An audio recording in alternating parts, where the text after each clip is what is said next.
Okay, Dr. Alam. So, why do you believe that the normal emotional introspection work that's done in therapy is not necessarily the most effective way to deal with men's mental health? And what exactly do you mean when you talk about like men's mental health? Sure. So men's mental health is different from women's mental health, just as men and women in general are different. Mental health services are generally designed in such a way to cater to the women's mindset, where we talk things out, we make incremental progress, and even if we don't make progress, it still feels good just to be able to vent and just to be able to get it all out. Men's mental health differs in that men tend to be more action oriented. They seek outcomes. They seek sort of something that is evidential, as in, if I've spent an hour with you in therapy, like what has that hour meant beyond just venting and getting words out there? Generally speaking, the mental health services tend to move very slowly. They still tend to move forward. Otherwise, I wouldn't be in this industry myself. Yes. But it does progress forward. But oftentimes, it isn't to the satisfaction of many men when they look back on the therapy that they've received and they've been through. Many will say, "Well, it was such an incremental move forward that it might as well not have been a move at all."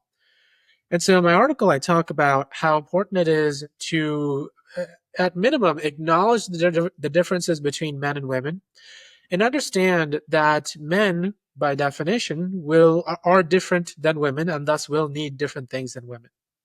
Yep, I agree with that. Now, when you say mental health, is it more, like bipolar, schizophrenic, or like depression, anxiety? Like, what specifically are we talking? Because, like, for you, since you're in this space, like, it can be really broad, right? So, like, what exactly do you mean when it comes down to this one specifically? Well, that's a good point, and that's a good distinction to make, because I'm speaking specifically about anxiety and depression, Yeah. not necessarily about schizophrenia, because that's more of what a psychiatrist would do.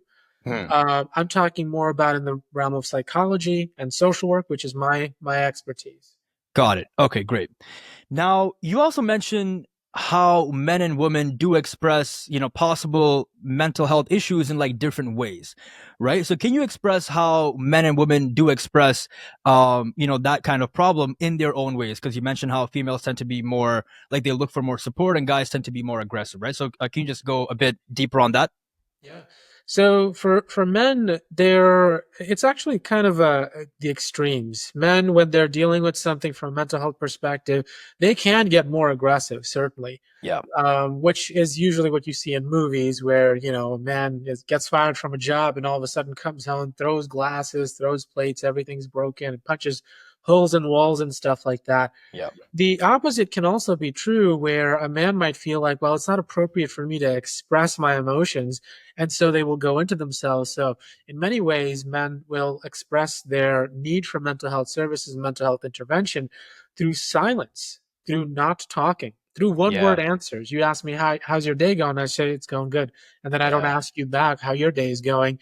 You might see Yeah. that as being rude or disengaged, disassociated, when in reality, a man might be calling out for help and asking, Shaq, continue to push me. Like, keep asking me how I'm doing, because I'm not doing well, but I don't have the will or the energy to tell you that right off the bat. I need you to poke. Yeah.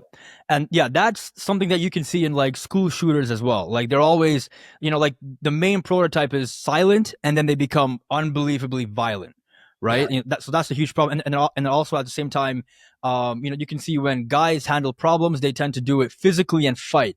Girls tend to kind of use, gossip and like rumors to like, hurt someone's reputation, right? So you can see how that's being expressed in its way over there as well. Yeah. Now, one thing that I find really interesting is like the biological differences in how men and women handle stress, right? So can you go a bit deeper on that, in terms of handling stress? Because I think that's really important, because if you don't understand that, then you're not going to be able to speak to men in the language that you have to speak to them if you really want to make progress with mental health. Yeah. So one biological difference or neurological difference would be specifically a man's desire to find a solution. Whenever Mm, presented with a problem, there's a feeling, that you get, just like, okay, so this is the problem. I need to understand it, so I'm listening for the purpose of solving it. But Yeah. as soon as I'm done listening to what the problem is, the next minute, I am on figuring out some sort of solution to that problem. Um, you know, it's not so much about good or bad, right? It's not like men are good, women are bad, or Yeah. vice Yeah. versa. It's just differences in thinking. Women are much better at sitting with a problem for days, if not weeks or Mm. months, and really analytically, slowly figuring everything out. And some would suggest that they might be better. Women might be better at figuring out solutions that last longer because they've put in so much thought. Whereas men are looking for an immediate solution, and there's a biological imperative to figure out a solution. Here's a problem, here's an emergency, and now I have to figure out an answer to that question. Got it. Now, do you believe that's more biology or more of what we're told as kids, right? Because like that can be, two different things as well, right? Because oftentimes you're raised in a certain way. So, do you believe it's more biological or more like a societal thing? That is the $1,000,000 question, Yeah, it right? is. It is. Because, there are so many experiments that are ongoing right now to figure out what does nurture mean and what does nature mean, what is biology and what is sociology. So Mm. we're in the process of figuring that out. I think depending on what political side you're on, you have answers already Yeah, yeah, without yeah, yeah. really understanding the evidence there. But in reality, from a scientific perspective, that question has not yet been answered. Mm. The right side of politics, or the conservative side of politics, would suggest that, well, it's biology, we know that it is. And it's like, well, there's some, It's complicated. it is. And the left Yeah. side of politics too would say, like, everything is Mhm. sociology, everything is a Yeah. social construct. And we need science now more than ever to figure out and mediate between these political spectrums. I think take science, or take politics out of science, would be a great a moniker to have. Yeah, for sure. Now, how do you think that science can give us the answers? Because I mean, like, I think one way to look at it is, oftentimes masculine energy, like as you mentioned, is more action oriented, right? And then masculine energy is not just associated with guys, right? Because even girls can have more masculine, because like, some girls can have more of that energy within them, is right, and Yeah. they can be more action oriented. Feminine energy tends to be more about being and kind of like receiving, right? So I think that's also something to keep in mind. And then at the same time, what you're told growing up. I mean, that's changing. It's changing pretty dramatically, but yeah, that is complicated. So like you would say that we still don't know the answer to that question, right? Yeah, actually, the way you phrased it paints the existence of the question, in that you don't have to be a biological male to Yeah, have masculine energy, or absolutely. a biological female to have feminine energy. And so, your personality can differ from your biological sex, and we're really learning that quite well now. Yeah, for sure, for sure. Now, how do you think that this hurts men if society doesn't know how to deal with individuals when it comes down to mental health? And obviously in this case, men in general have more masculine than feminine, right? That's just kind of how it is. Yeah. So how does that hurt men, and how do men normally react to therapy that's in general more catered to the feminine? Well, how it's been hurting men is the male suicide crisis, male loneliness epidemic. Males tend to have fewer friends. Males tend to, Yeah. kill themselves more often. And when treated as though they are women, it would essentially be like treating masculine energy with feminine energy. It's just, it's complementary, but it's not necessarily consistent. And so, what that could do, which is a pretty grave thing to think about, is that it could force the men to think that something more is wrong with them. I'm going to therapy, and I'm receiving a therapy that is catered toward feminine energy, but I'm bringing a masculine energy here. But therapy for 3 months, 3 years, it just hasn't been working. Maybe something is really wrong with me. Maybe I am Mm, unfixable. And all that dominoes over into feelings of not feeling good enough, learned helplessness, and I'm not even going to bother trying. So it's kind of like treating, depression with an anxiety medication. Like, it's just mm. not gonna, you're just gonna think that your depression is uncurable, and that's what happens when, the treatment doesn't match the energy that's being brought. Yeah.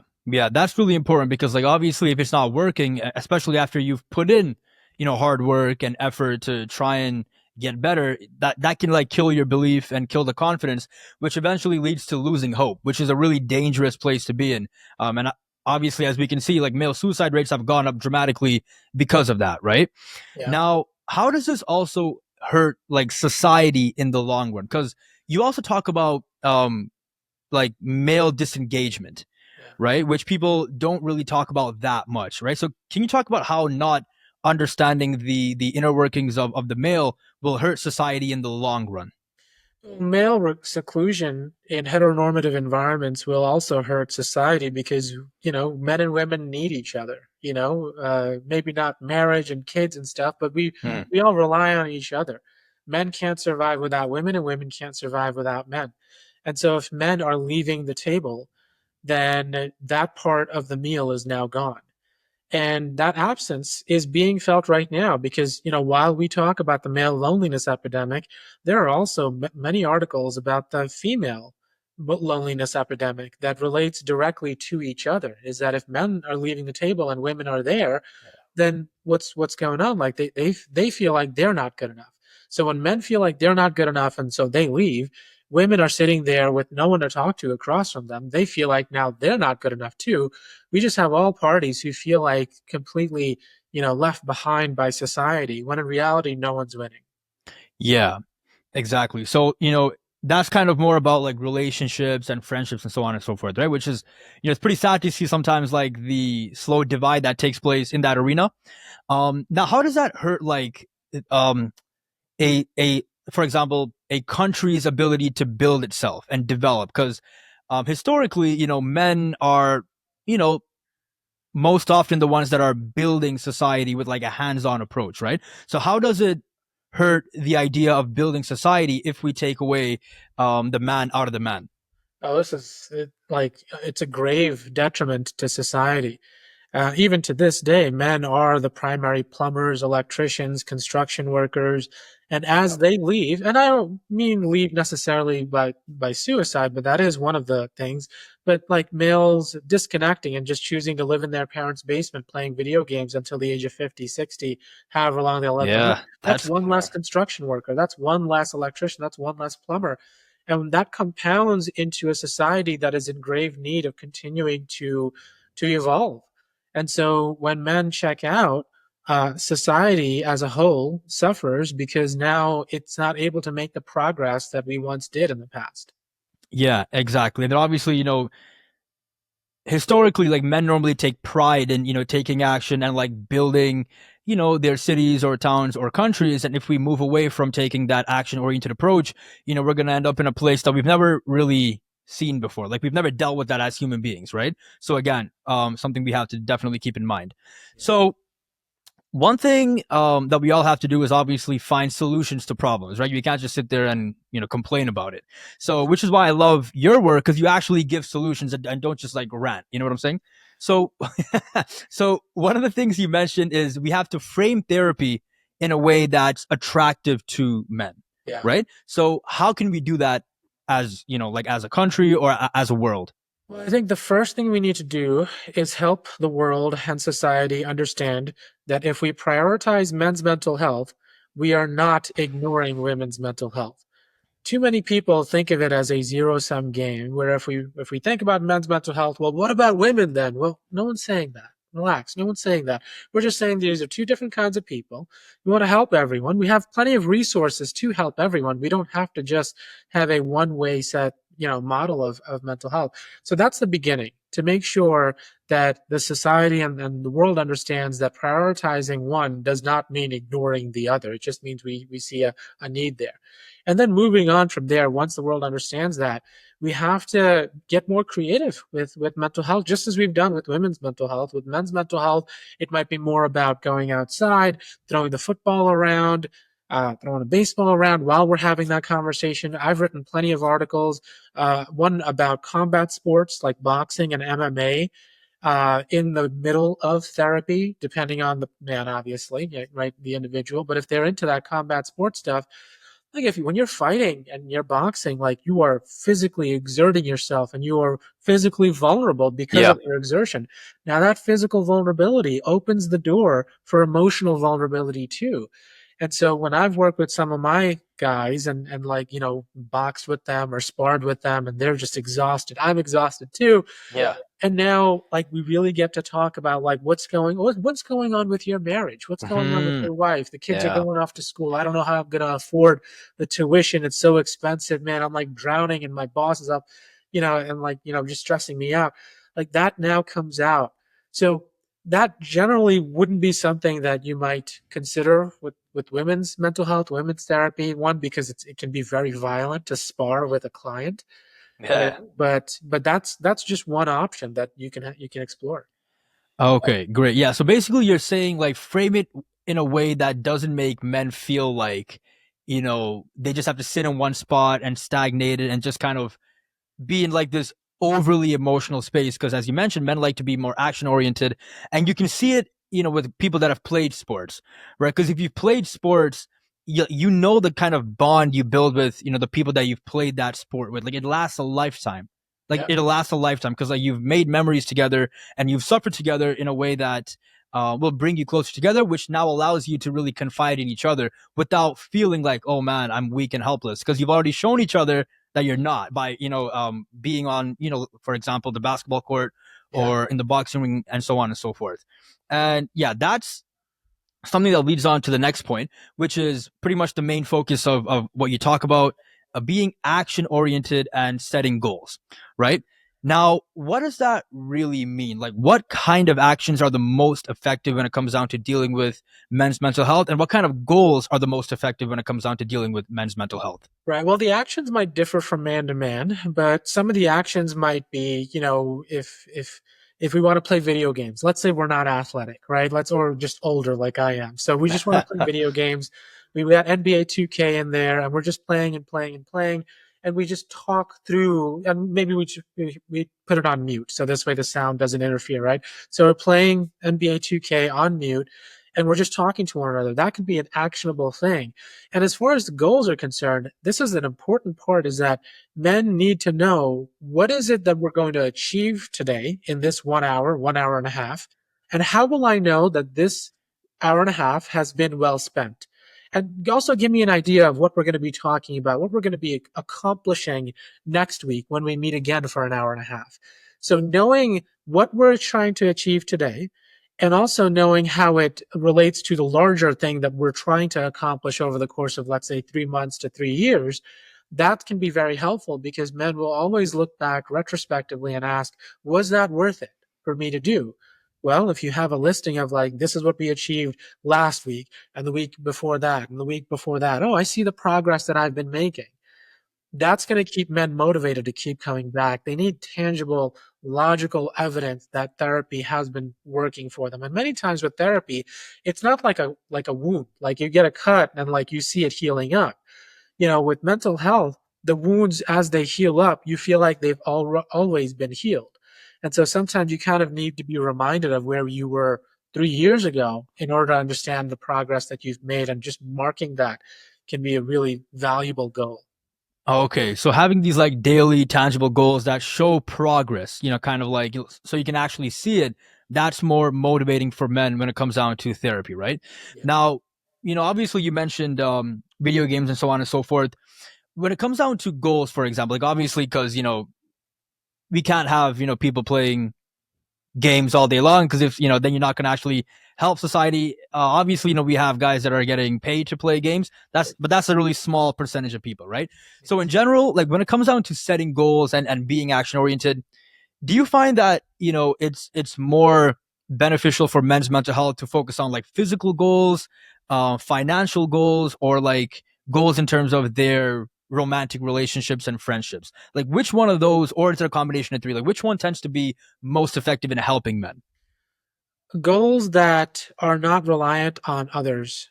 So the third would be something that I would stay away from because Oh, if you friendships and relationships. yeah, Yeah. because friendships and relationships, like people don't have to be your friend. People don't have to Yeah. be your boyfriend or girlfriend or anything like that. So, you know, outsourcing and having an external locus of control can be pretty harmful, but you can Mm. control what time you wake up. You can control how much you lift at the gym, how often you go out and, like, do cardio, how often you read books. Like, you are in full control of that. That's an internal locus of control. So any perception or any treatment plan that includes an internal locus of control, where that individual man is in control of everything, can be much more valuable than where there are external loci of control. Because if something falls apart with a friendship or a relationship, which I encourage people to engage in. Yeah. It's not. I'm not saying that don't have a girlfriend or don't have friends.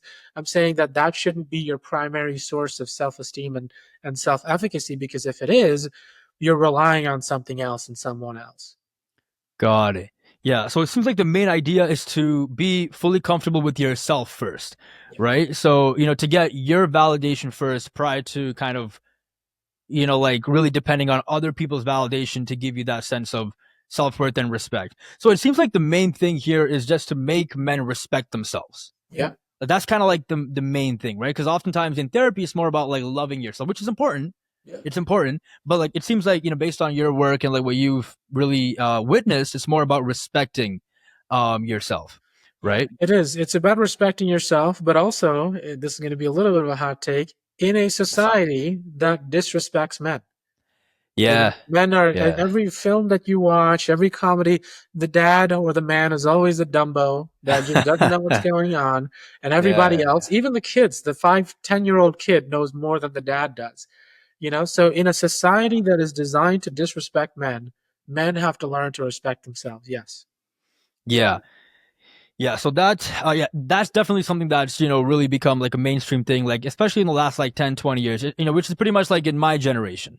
Like I'm Gen Z, right? So we were kind of raised on that.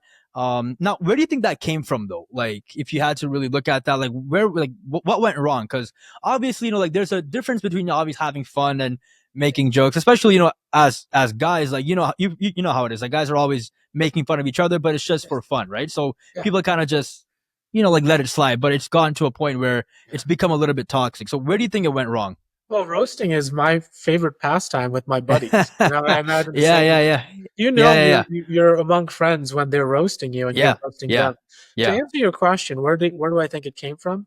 I personally think that this is an overcorrection. Now, you're Gen Z, so you aren't alive for this, but there was a show like Archie Bunker and like older shows like I Love Lucy, where the female characters were always the dumbos. Were Oh, always the ones really? who were like, yeah. So media has changed over time, and now Mm, rightfully so, because women are much smarter than how they were portrayed back in the 60s and 70s. And so, in the process of correction, there may have been somewhat of an overcorrection.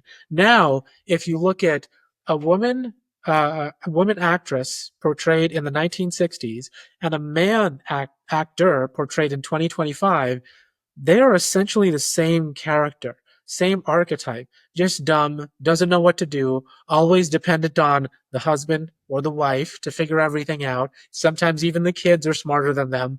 So we've yeah. overcorrected to make it such that the men of 2025 are portrayed as the women of 1950. Really?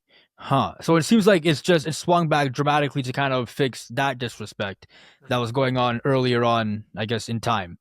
Yeah, and Huh. then to Mm-hmm. also be fair, the majority of time women have been disrespected.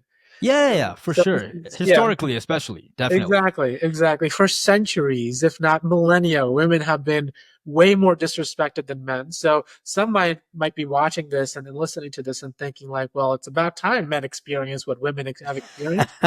That's not wrong. That's not an inaccurate statement to Mm-hmm. make, because it is true. Men have enjoyed, being at the top of the food chain for essentially the beginning of time. So perhaps it is time that we understand how negative an experience it could be. Yeah.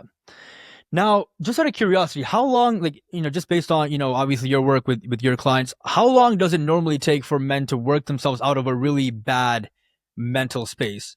Because obviously, like, knowing a timeline can, again, give people tangible results that they can work through as they start moving forward, right? So, how long do you normally think it takes to get to a healthy mental state as a man who's in a dark space? Yeah, so it depends on how what brought the dark space up. So if it's the loss of a job, it can take, a few months, where a few weeks to a few months, because you have to talk with the guy about, like what is it that let's look at your resume. You turn into a career advisor. Then let's look at your Yeah. you've accomplished this. You have this degree and that degree.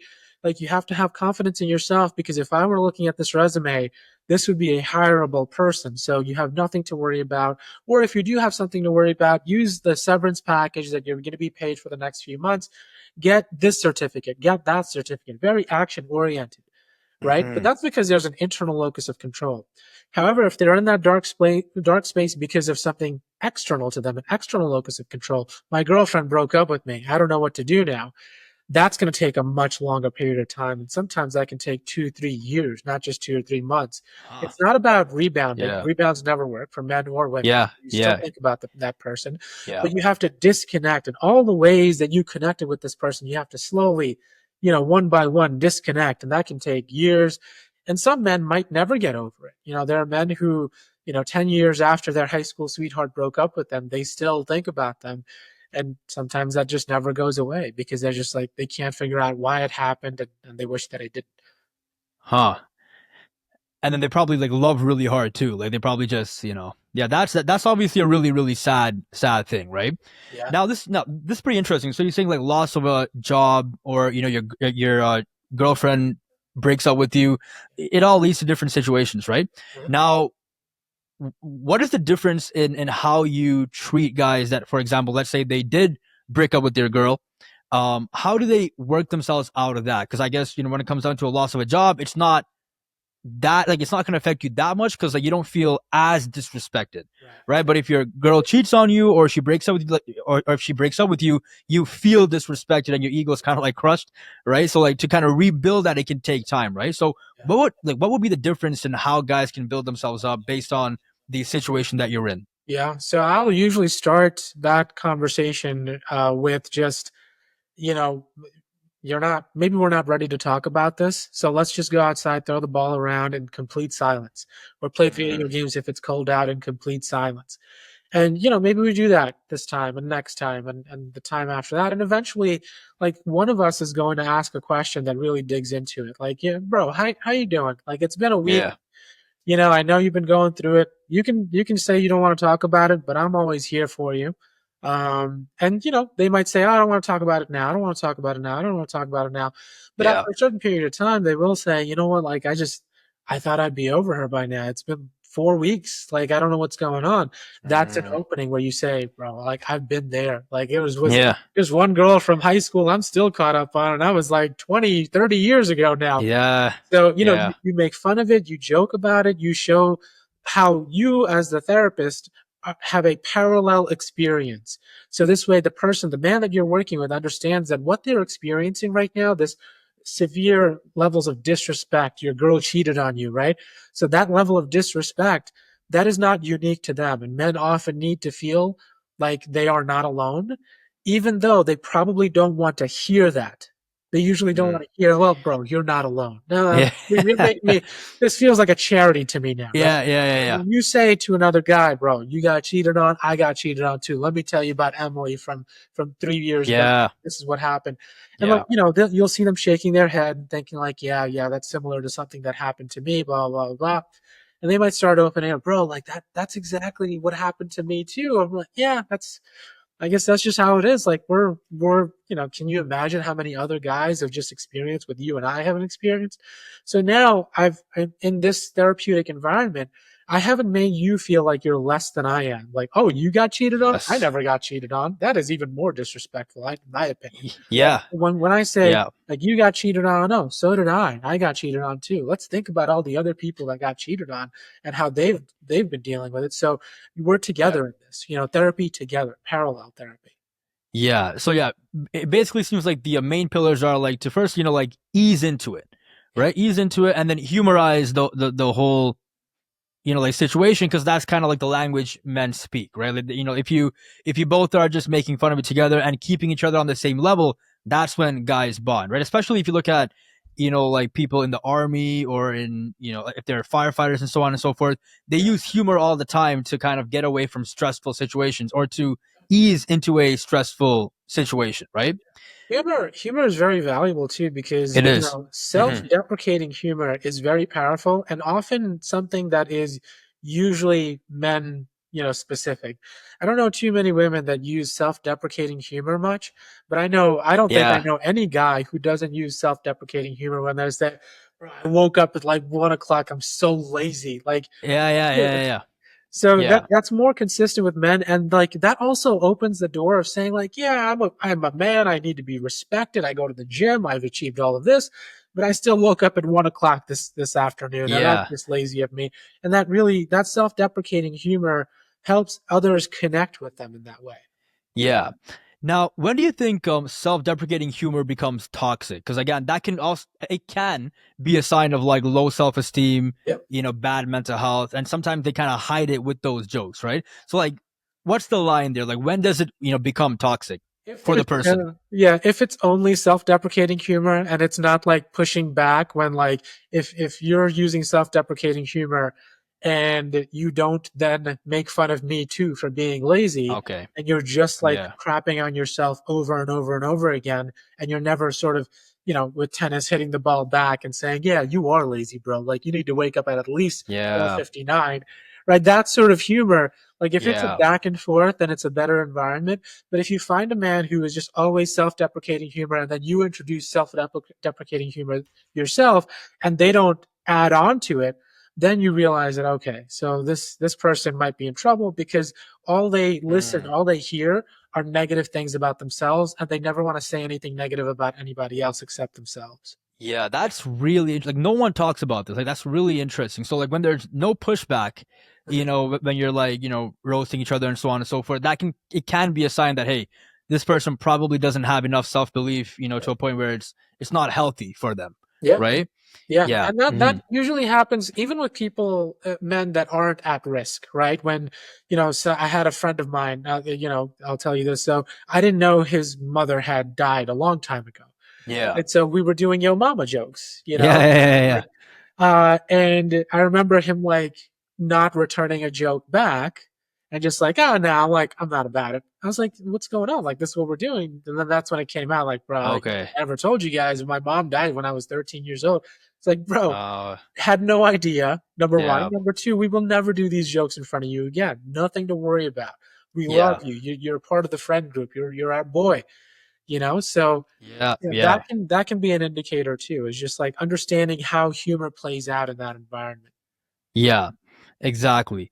Exactly. Now, one of the things you mentioned is that professionals, obviously like yourself, they need to be trained on how to understand men and so on and so forth, right? Yeah. And there, to be honest, there just isn't much education out there besides like certain videos on YouTube, which, as we spoke about earlier, can be quite toxic because again, you're going to the complete, other side of the spectrum, right? Yeah. So, like, what are some healthy sources that, not just mental health professionals, but people can look into if they really want to dive into this and look at like the differences so they can understand it. Yeah. Well, Andrew Tate is not a good therapist. I think Andrew that Tate. yeah. So that those YouTube superstars are not good therapists. But I think it falls on, people to produce that information for consumption. So I've Mhm. been trying my best to publish as much as I can on men's mental health and boys as well, mental health. Wrote about suicidality, wrote about combat sports, wrote about a whole bunch of different things. And so, encouraging other faculty, well, not faculty necessarily, but academics to write peer reviewed academic papers, because that's how you have an impact in the classroom. Teachers and professors often use peer reviewed academic papers to inform their ways of teaching. So if we want future mental health students who will be mental health practitioners to understand how to work with men, we have to start at the root. The root is where do professors and teachers get the information that they then take back to the classroom? That's on Google Scholar. That's on your college and university's database. And the way you find those articles there is by publishing those peer-reviewed academic articles. And I think that's where it begins. Okay, so like, are there any peer-reviewed studies done right now, like that people can look into, or is it's still like in the beginning stages? Well, there's some. I don't know off the top of my head the name, Yeah. but if you type into Google Scholar, type in men's mental health, there will be a good number of articles that come up, particularly since 2020, 2021, which tells you that So men's mental new. health, yeah, they're new. And now men's mental health is a lot more relevant than it was, let's say, in 1980. Hmm.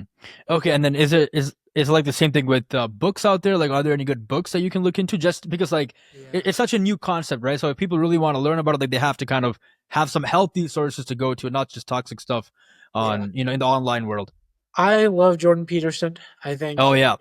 yeah. So Jordan Okay. Peterson is an academic that I really look up to. Mm. He's got what, three Oh, books, I think, that's so two of yeah, which are very famous. So I would start yeah. with that, but also like he's another person who, as soon as he started talking about men's mental health and men's, state of mind, he was hated by general society, and he still is today. Mm. Primarily because of his conservative viewpoints, and mass media tends to be Yeah. liberal. He's not that right wing though. Like No, he's he's not. really not, to be honest. It's just like the world has shifted to a certain side Exactly. that he seems right wing. You know what I'm Yeah. saying? Yeah. Yeah. The old saying is that I didn't leave the left left me. Oh yeah, I've And heard that. so, I've heard people say that. Yeah. yeah, and I feel like that's what happened with Jordan Peterson, because he is very inclusive. If this was 1990 or 1997 or even 2000, Mm. Jordan Peterson would be considered more liberal. Hmm. But in 2025, he is called conservative, and many people who used to Yeah. be called liberal would now be called conservative. Yeah. Yeah. That's right. And then like there's nothing wrong with being conservative. It's just like it shows you how things have shifted, especially specifically over the last 10 years. Because even for me, like like there wasn't really a dramatic shift until like 20, in my opinion, like 2017, 18. Yeah. Obviously, in the 2000s and early 2010s, there was a slow shift, but like late 2010s, like 17, 18, 19 is when it completely went to a whole new level, Yeah. right? And then men, they felt alienated because like you don't really know how to express yourself because you feel like if you do express yourself, you're gonna get humiliated and shamed. Which again, as we spoke about, Yeah. being disrespected is like the worst thing for men. That's when you get like the school shooters and just all these violent things, Yeah. that come from that place, right? Yeah.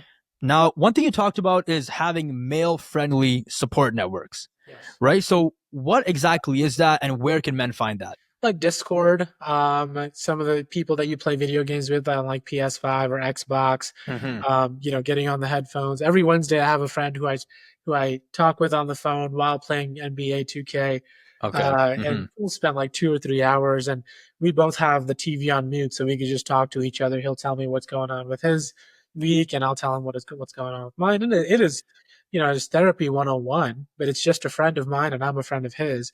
So those Mm-hmm. support networks are your teams, let's say. Co-ed teams can be helpful too, but like maybe, What's that? Sorry. what's that? Like, what's the co-ed team? Co-ed teams like softball, or like, Oh, okay. Like sports. yeah, in your local environments, like Hmm. if you have a co-ed team or even a men's only team, like just having that environment of people, because I also don't want it to seem as though women can't be in the men's mental health arena. They can. Just Yeah, like men can be in the women's mental health arena. So, absolutely. so for there to be a male mental health support network, it doesn't mean that we exclude women. Quite the contrary. It means that we bring women in and help them understand how we are different and how we want to be talked to. Just like, women will teach us men how to talk to them and how they want to be treated as well. Yeah, exactly. And then we can see that in the world of fitness, right? I mean, that's one domain that everyone can bond over because like you can like really get rid of stress by being involved in that space. Now, Yeah. is there like anything else outside of like playing video games online and going towards certain communities online and playing sports, or would you say those are the main two things? Well, sports is like my thing. Yeah, yeah. But I mean, I'm sure there's like poker clubs, or like, um, I mean, bowling is also a sport, right? But I'm trying to think of like non-sports examples.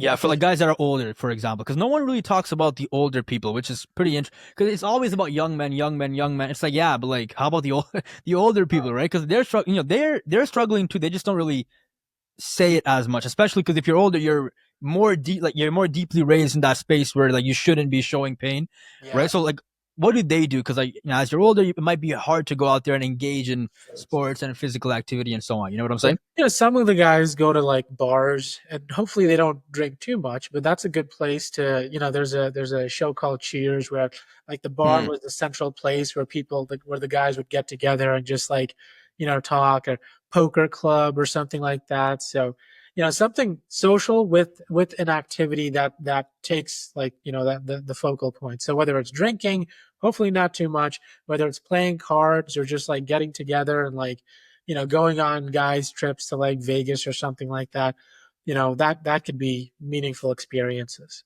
Okay, great. So it seems like it just comes down to like bonding over like hands-on social activities. Yeah. And then obviously, it's going to be different based on the person. Some people, they can be into snowboarding, or some people can just be into like sitting at a coffee shop and so on and so forth. It's pretty interesting because I like to work a lot in coffee shops. Yeah. And then when you go in the morning, there's a lot of seniors, right? And it's always really interesting to see like they're always talking to each other, and you can tell like that's kind of their way of socializing Yeah. and staying healthy in that regard. Yeah. Yeah. Now, at the same time, like as you mentioned, it's also important to understand, being introspective on that like emotional level, Yeah. right? Because if you're not introspective, then you're not really gonna get into the roots of what's going on, and you might be just solving it on a shallow level, right? Yeah. So like, how do you balance that? Like, how do you balance the emotional introspective work without going past the point where it makes men feel helpless, but also at the same time, it really helps them build that emotional intelligence, which obviously is going to help them in friendships and like certain relationships, and even understanding themselves, with their jobs and careers. It's really important to have that understanding of yourself and how you lean towards certain things or what you gravitate towards. So how do you build that up in a healthy way? Well, treating every man like he's a different person, like he's an individual person. So not using cookie cutter ideas in therapy, which is true for all kinds of therapy. Like we will learn a lot, sometimes 15 years of schooling just for a mental health license and a doctorate. But the idea around that is to, this is a suggestion, this is an aggregate client, but each client that you see, man or woman, they're going to be a different person and they're going to have different needs. So if you feel like this guy is particularly funny, likes humor, maybe Mm. you're more, jokey and like, more roasty than you might be with many other clients. If another guy comes in very quiet, very shy, doesn't want to be there, maybe jokes aren't a great idea there. Maybe it's more like silence, or just like talking through like, oh, what'd you do today? Or, what questions do you have for me? That tennis ball back and forth. So this way you might even have the client become the therapist if they're not willing to open up, over after like 10, 15 minutes in an hour and a half long therapy session. You might say, hey, listen, I know you don't want to talk about your stuff. I was wondering if you can help me with my stuff. So, my kid is going to an AAU basketball camp next week. It's going to cost a whole lot of money. My kid's not really that good at basketball. What do Yeah. you think I should do? How do I tell my kid that I'm not going to spend $2,500 to send him off to basketball camp when he's not going to be an NBA, or professional basketball player? So now the client has become the therapist in a Mm. really soft sort of setting, then he starts opening up. And once he starts giving you advice, he'll be more open to receiving advice from you. Interesting. Okay, so once again, it comes down to making men feel respected, Exactly. right? Because obviously, when you ask someone for help, you're pretty much showing that you respect their, like what they're gonna say, right? And also, when you ask people these questions on how to deal with certain situations, as they're trying to answer the question, they'll be learning how to do this as well, which again also makes it important. So it pretty much comes down to, mutual suffering. If you really want men to open up, right? You can't make them feel like they're the only one that's suffering. Exactly. Yeah, you have Got to it. be there with them. You have to make them feel like you're in the dumps with them, and you're working together to pull each other out. Got it. Now, who do you think, like, first of all, do you think it's important for men to be vulnerable? Because that's another big question out there, right? And if you do, who do you think they should be vulnerable with? Because you have to be really careful with that, right? Because obviously the nice thing to say is, oh yeah, be vulnerable, but you have to be really careful, right? Because like the reality is, people might look at you differently if you express too much, weakness, per se, quote unquote. Yeah, again, this is going to be a hot take. I might get me in trouble for saying this, but Yeah. I am never vulnerable with my girlfriend. I am, however, vulnerable with my guy friends. And she knows this too. This isn't a secret. I know she's going to watch this as soon as it's out, but Uh she knows this as well. And her impression of me, hopefully, is that, well, like, huh. you're so strong. You're never flustered. Like like we might get lost in an airport somewhere, and like the Yeah. lights change, and we don't know what the next. Keep it calm. Don't show vulnerability. Meanwhile, inside my head, I'm like, oh my god, what am I gonna do? Like, I have no idea. Who do I talk to? Who do I ask? So, and that to answer your question in a shorter kind of way, I don't think that men should be vulnerable to people that are very closely connected to them emotionally. So really close friends that you depend on for your emotional safety may not be the ones that you are vulnerable to. In fact, I would even suggest that a therapist is easier to be vulnerable to than a girlfriend or a wife. And the reason for that is because while you hope that they'll never use it against you, in any sort of conversation, in any sort of argument, even a guy friend who's really close to you emotionally, who really you depend on for emotional safety, you're having a fight, they might say something that you told them in confidence. And you thought that they would never bring it up and use it against you. So, in many ways, the closer you are to someone, the less healthy it might be, or less safe it might be to open up to them.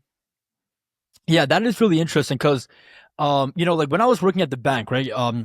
Because like just a few months ago, like I was working at a bank, I left it, but while I was there, what I noticed was people would just tell me like everything about their life. Even after I said, okay, I can help you, because sometimes they might try and tell you a sob story to kind of make you feel bad, right? But even after I'm already helping them, they're telling me their life story, and Yeah. like it's shocking how easily people just open up and tell you like some of their deepest secrets and like the worst things that are happening in life. And even, if I go to coffee shops or malls, like I talk to random people because I love doing that, right? Yeah. And it's so interesting, like, after you talk for an hour, an hour, 90 minutes, and people just start revealing everything. Yep. It's really interesting. Now, why exactly do you think, like, for example, you mentioned that you're not as vulnerable with your girl, right? Now, why is that specifically when it comes down to that relationship? Like, what do you think it'll do to her if you're too vulnerable? Well, in one way is that I, like most men, want to be respected, and Yeah, sometimes I'm having a bad day emotionally, and and that is going to shatter the image that I like to portray, toward that respect. And as far as like from her point of view, we can't both be vulnerable. She and I are together. We don't have kids or anything like that. So it's just she and I. And so, if she is bringing the feminine energy, which is very valuable, I might add, I mm, have to bring the masculine energy. And masculine energy is about, okay, everything is going to crap, and like, what are we gonna do? We need a hero, and yeah, that is my role to play. And that doesn't necessarily mean in some sort of like Armageddon type of event. It might just be like, we got a flat tire. Like, her car got stuck in the snow the other day, and she just didn't know what to do. And I honestly didn't know what to do either. But guess who had to figure that out? I did, yeah, because yeah. that is the masculine energy. And Hmm. in order for her to stay in her true feminine energy, it is a complementary environment. Because if I brought feminine energy, and if I were the person that needed to be saved, she would naturally, because she loves me just like I love her, she would naturally step up and bring that masculine energy and be the person that figures out, what do we do when our car is stuck in the snow? She's not comfortable in that position, nor am I comfortable in that being saved position. And so, in order to continue that dynamic, there are some times that we have to act unnatural to us at that period of time in order to maintain that level of dynamic. And so that's what that does for Hmm. her. It makes her feel safer. It makes her, we just traveled the other day, Yep. and she was asking like, just random things. And I'm like looking at what the gate is. The gate changed from A60 to A55, back to A60, back to Hmm. A55, and she's just on her phone playing Tetris. And I Yeah, love that. That's what I want. I want her to feel yeah, so safe that she doesn't have anything to worry about. If some random guy's getting on the airplane and I got a bad feeling about him, I'm going to keep an eye on him. She's just sleeping on my shoulder. That's what I want. And that's the complementary piece of masculine and feminine energy. Yeah, exactly. Because like girls are like naturally like they're gonna be attracted to a confident self-image, right? Because like that's just how it is naturally. Like they want to feel safe and feel good, Yep. right? So if you're too vulnerable and showing too much weakness, that'll kill that, right? Yeah. Because then now she's not gonna even if she doesn't want to feel that, Yeah. right? She'll feel like it's not like I don't feel as safe being with this person because this guy seems like he has no control, Yeah. and also like it just doesn't make her feel good, right? Which will kill all attraction. Yeah. Which is why I agree with that, and I have you on the show. No, Yeah, 100%. I mean, even if it's like not even at the airport, another example I thought of is like if you're walking down the street with your girl, yeah, and there's like a group of guys that are just like, look like they might have some bad intentions.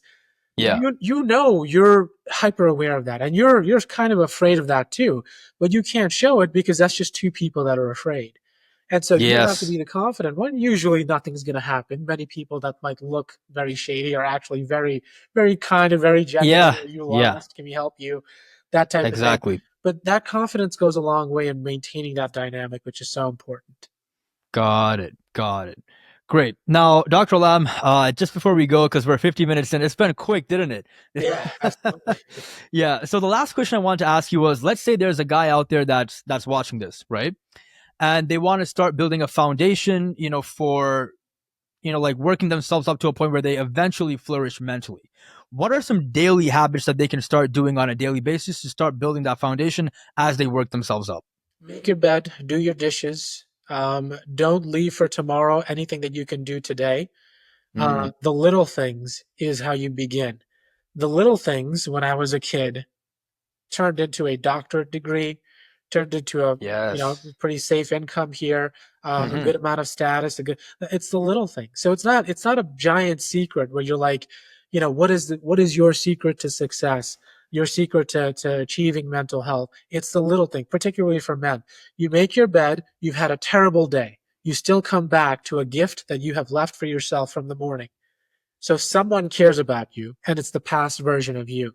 So no matter what happens, control the things that you can control, and make sure you create an environment where those things that you can control, you're doing the best at it. So simple things like making your bed, doing the dishes, leaving no dishes overnight. It sounds stupid, I'm sure. And people are going to be listening to this like dishes. What do dishes have to do with anything?